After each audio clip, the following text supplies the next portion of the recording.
So we're back on Bastard Keep. We've taken out the first one, and you can see I haven't picked up my souls yet. So grab my souls. Now we're going to take out the last one, hopefully. Am I happy with that? No.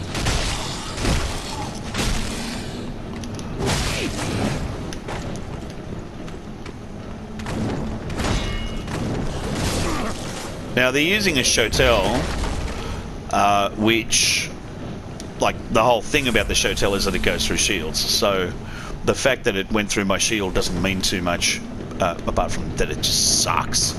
So you can see here, this thing used to be run by giants. There are some giants. They're all dead. So, you know, you can go along, you can kind of hit them and they don't care. You can see that this thing is big, large. And here's the mechanism for the whole thing. And you have the option of shutting it down. So let's shut it down. That's it. That's it. That's the only exciting thing you can do here. Once you've shut it down, there are no little treaty poos up here. There's no nothing. So we're going to boogie down. Drop down here. You'll see you suffer a little bit of damage. Full of crabs down there, but not down there, which is where all the cool stuff is.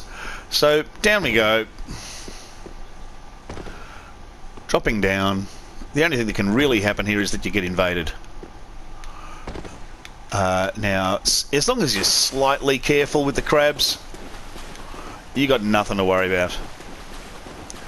So now that we've taken out that ballista, it is just a matter of let's go shopping. There's one there.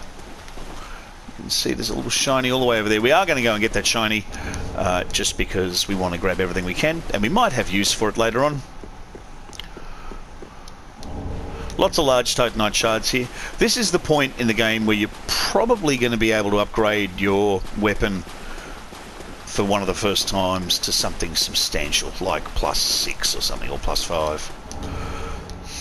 And if you've handled the pickle pea and pumper rum well, then you've probably got a chunk you can use. There's one down there.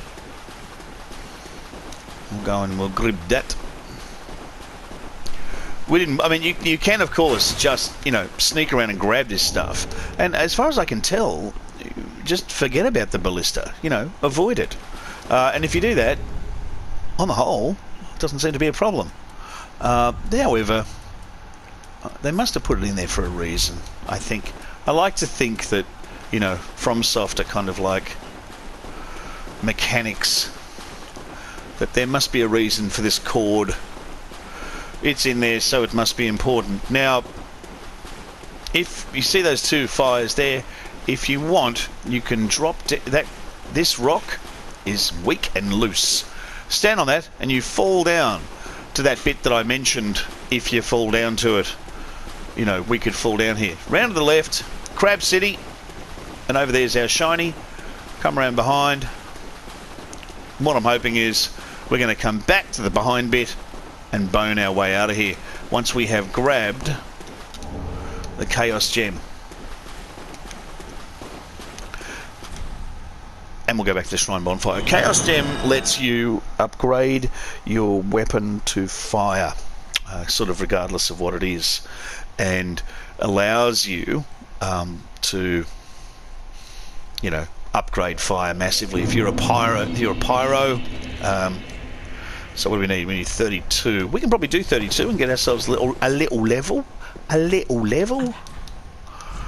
Let's see. Can we get to 32? Oh, we definitely can. That'll be 37.